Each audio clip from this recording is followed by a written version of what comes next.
He's a founding member of the Watershed Management Group, and before that he was working with the USDA Southern Watershed Research Center, where he was working on dryland restoration and erosion control, among other things.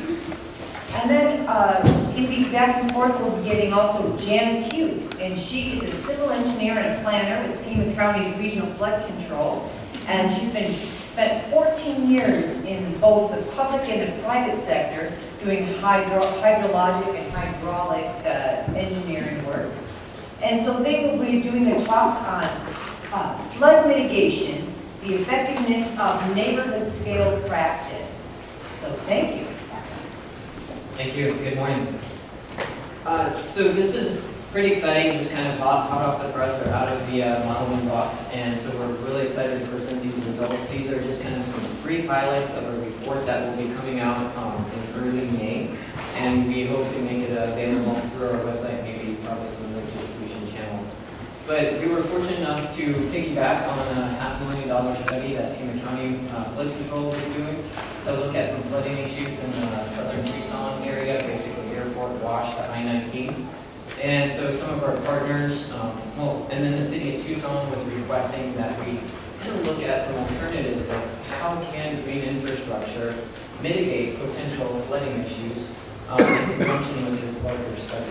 So that's what we were requested to do. We had great partners, City of Tucson, Flood Control, the district CMP Drainage, which developed the model and did a lot of the initial assessments. And we had funding from the Arizona Infrastructure Finance Authority. So this was the study area. We were looking at 3 sub-watersheds, Santa Clara, Elgato, and Valencia, basically Tucson Airport to I-19. These are 3 kind of suburban watershed neighborhoods, fairly developed. So we were looking at applying retrofit scenarios for green infrastructure throughout these sub-watersheds. And so what we did is we were trying to make this as realistic as possible.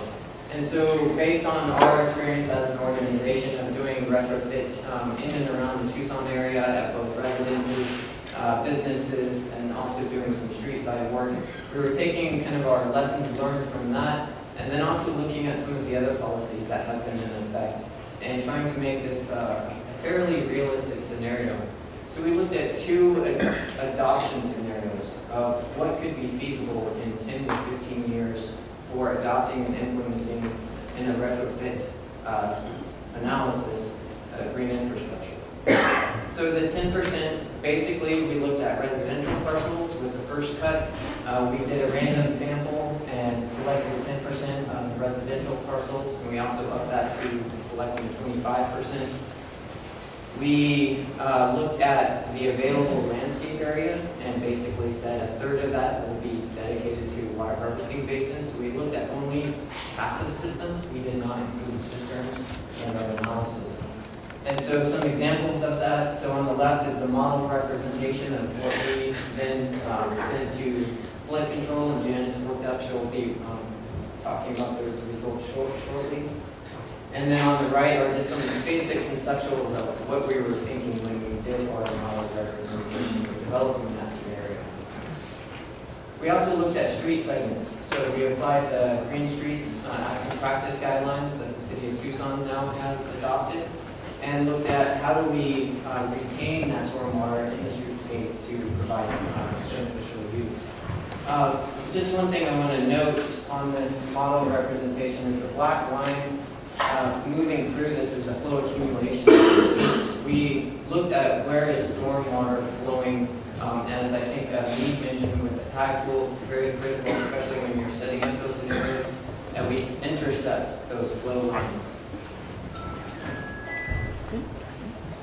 And then we also did commercial and community centers. So we tried to focus in on where are these public spaces, where are the flooding nuisances, looking at retrofitting parking lots, retrofitting buffer yards, thinking in terms of the commercial rainwater harvesting ordinance that's in effect, and then also looking at other open spaces. We did keep our scenarios to kind of these low-hanging fruit, but we we did identify several other larger opportunities, but it would require modification of the elevation model. And it was decided that we didn't want to go there at this time. So this is basically the 10 and 25% scenario for the results that Janice will be presenting for the hydrologic impacts are based on kind of these low-hanging fruit retrofits. So now I'm going to turn it over to Janice, who's going to talk a little bit about the hydrologic impacts. Great. So we had a model that was developed by CMG Drainage Engineering. They developed a flow 2D model for the Santa Clara, El Vado, and Valencia watersheds. It's a 15-foot grid cell for a two-dimensional model that allowed us to apply different rainfall and different storm events onto the model to determine what the impact of the green infrastructure was. In order to make it happen, Flow 2D modified their coding for Maricopa County and for us so that it allows the green infrastructure is implemented based on a spatially variable tall value within the model. So we were able to increase the amount that ponds on the grid cells so that you could simulate the water staying and not running off. So if we actually just look at the results, if we go back to just a real small watershed, just a little neighborhood, a 7-acre piece of the Valencia watershed, the blue line on the height graph is under existing conditions. And then when we look at the 100-year, 3-hour storm, with a 25% implementation of green infrastructure, you end up with a 25% reduction in peak and a 10% reduction in volume. So it's pretty amazing to see that drop in flow. The small little height graph on the right, it shows you that we looked at the half-inch, 1-hour storm. And during that storm event, the blue line at the top is just existing conditions, and the other lines show a reduction with different scenarios. The scale on that's kind of deceptive because there's almost no runoff at all. It's very, very minimal. If we go to a slightly bigger watershed, this is a 30-acre watershed where the Airport Watch South Basin Management Study recommended construction of storm drain and reconstruction of streets. And in this case, the existing conditions is about 100 CFS, and then with a 25% implementation with that 100-year, 3-hour storm, we get a 40% reduction in flow. So you start to talk about cost savings in terms of infrastructure. What do you need to build when you're having such a drastic reduction in flow just from neighborhood scale implementation? If you go up a little bit bigger, this is looking at the El Vado watershed. As a whole, this is almost 1,300 acres. And with the watershed, we end up with a 20% reduction in peak discharge and a 10% reduction in volume. This is downstream from the Hope Church, which is an area within the watershed that has constant flooding issues. The management plan for this, in this area, is recommending a whole bunch of culverts, and basins, and storm drains. And so we end up with this reduction in flow. You have to start to think about, now that we can have a smaller flow, do we build a smaller structure? But that, you start to get into policy issues, so that's not an option.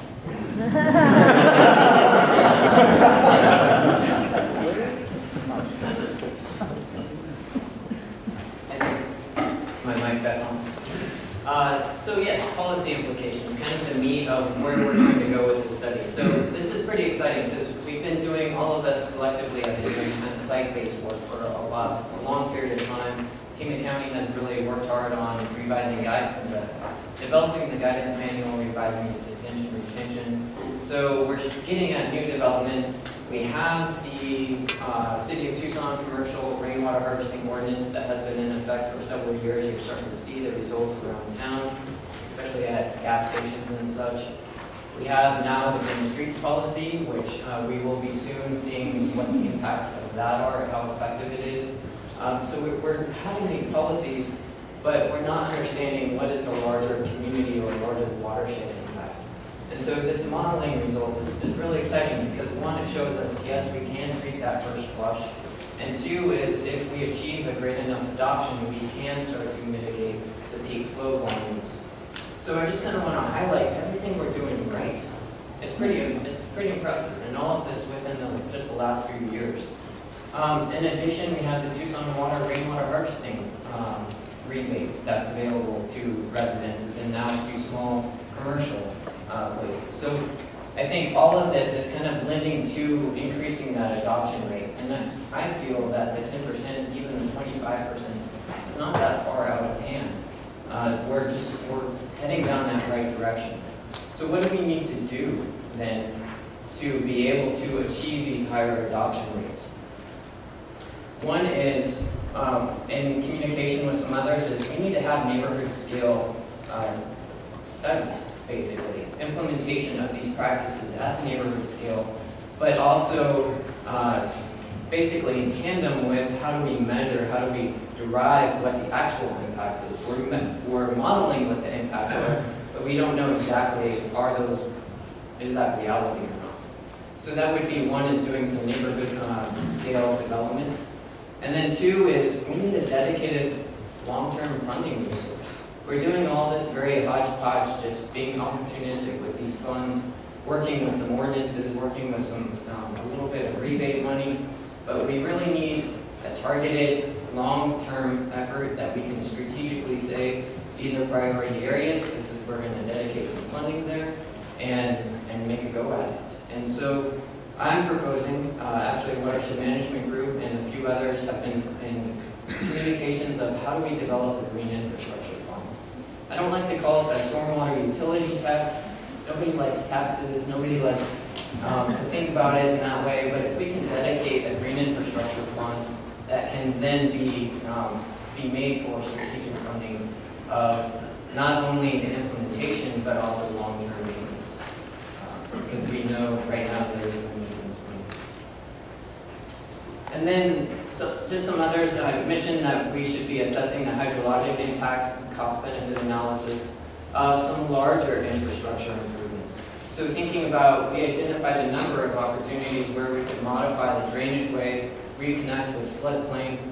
We weren't able to assess that in the current model and our current restrictions. That could be a future analysis. We could have an even bigger impact. These results were very conservative. We took a conservative approach to thinking about what the potential impact is. Identifying what are the water quality impacts.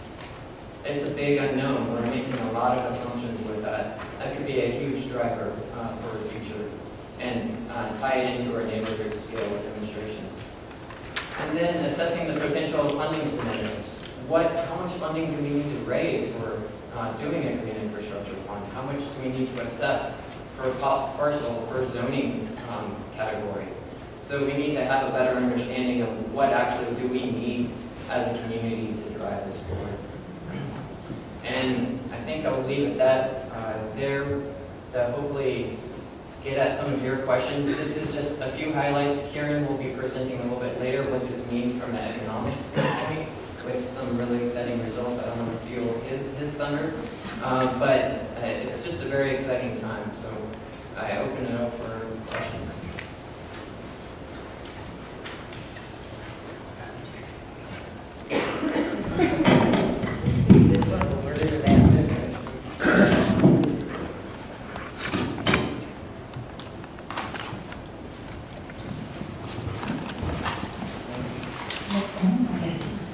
This is question to Janice. Could you go back to the slide? It shows like concept on slide 8 or something? Oh, maybe not so. Which slide? No, not this one. This one.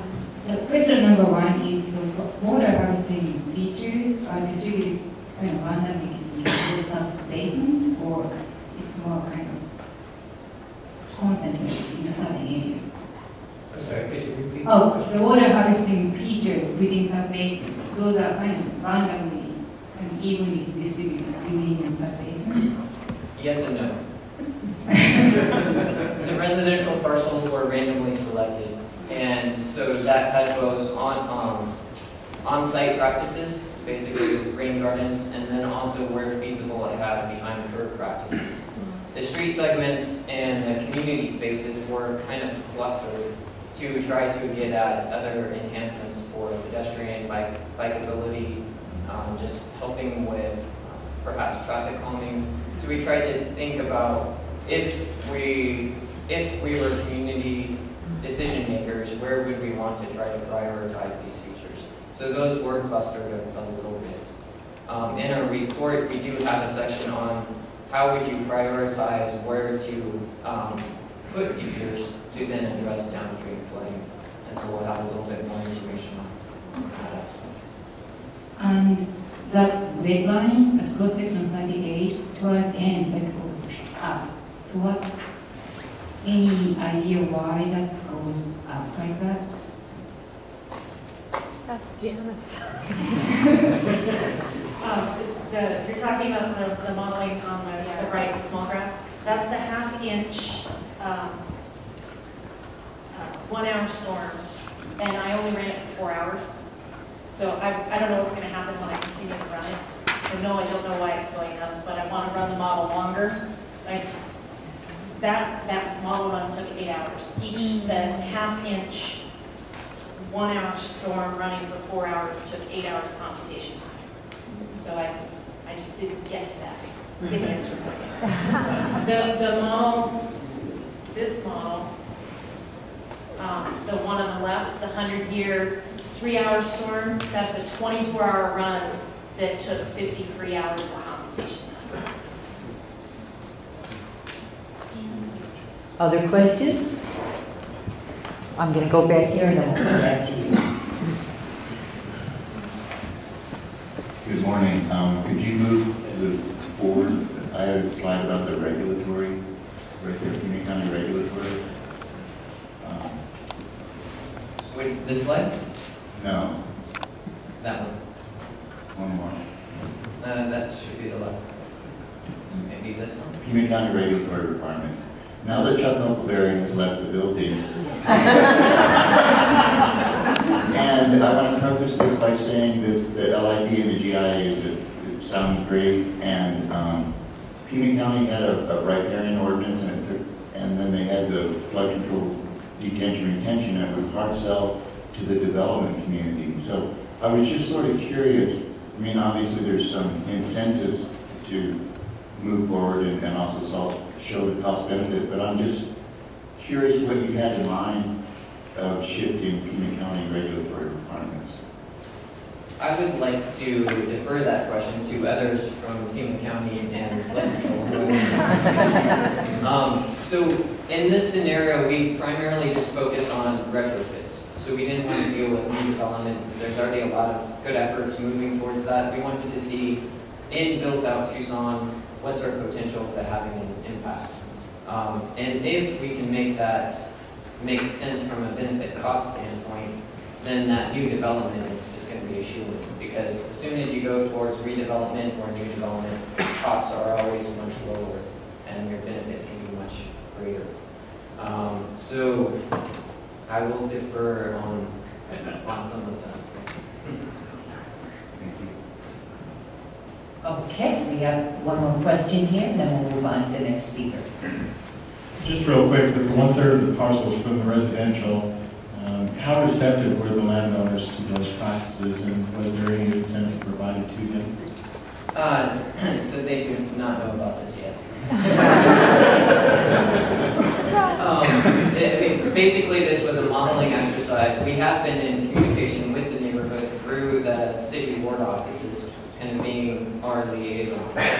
We are hoping to schedule a community meeting here in probably May to present our results and look at what are some of those opportunities.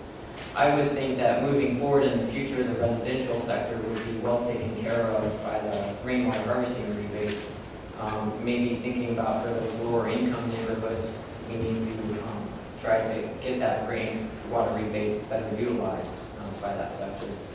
I'm thinking more of the right-of-ways and the community spaces. That's where we can also think about how do we better target those areas through a dedicated funding resource. Great, thank you. Let's give our speakers back.